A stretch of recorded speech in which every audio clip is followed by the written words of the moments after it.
Right, so European buyers acquiring goods that have been manufactured with child labour in Cambodia. Correct, and under conditions which are extremely exploitative, to say the least.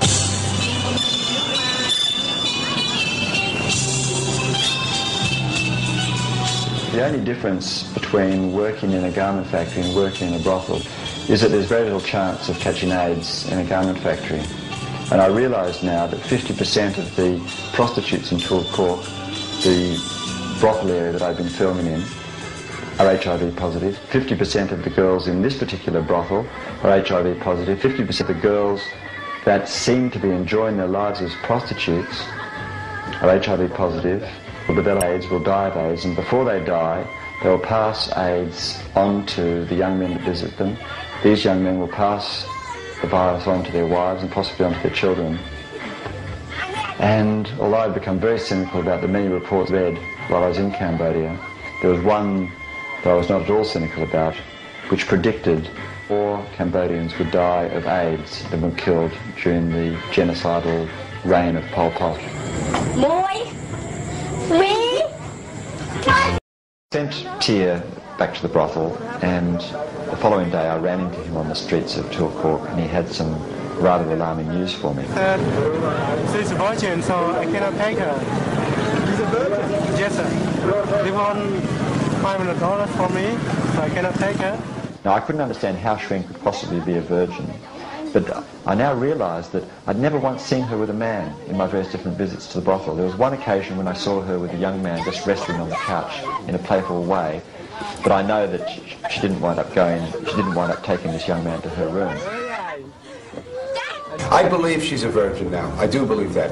But guess forever what her situation is. Her situation is she's in a third world country, and that's been determined by the outside world.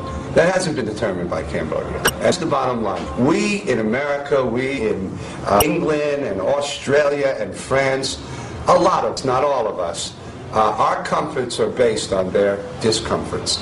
Instead of paying somebody a decent, honest wage, we cheat them. That's why you got girls up on the strip. You got garment factory people here that are exploiting the workers. You got cement factories that are exploiting the workers. Nobody will ever make enough money to feed their family working in these places.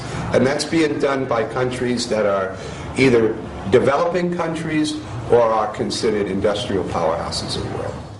I accepted the story of Shrink's virginity at face value, but Ron took it upon himself to investigate a bit further and went back to the brothel.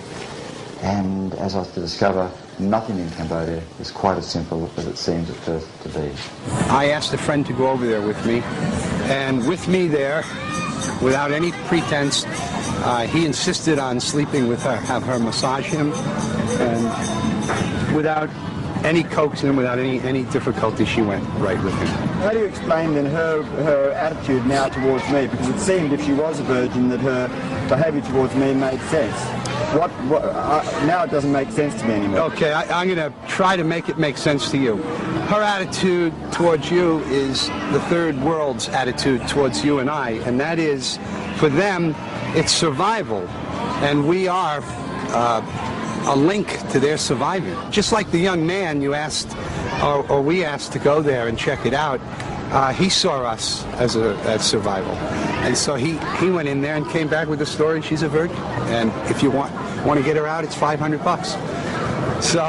All right, so he may have been looking for some cut of $500. Exactly. And that's been my experience here.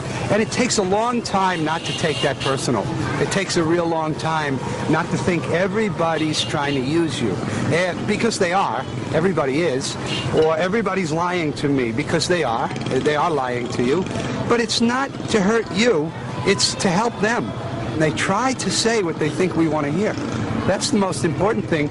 And the closer they come to saying what we want to hear, the more successful they will be.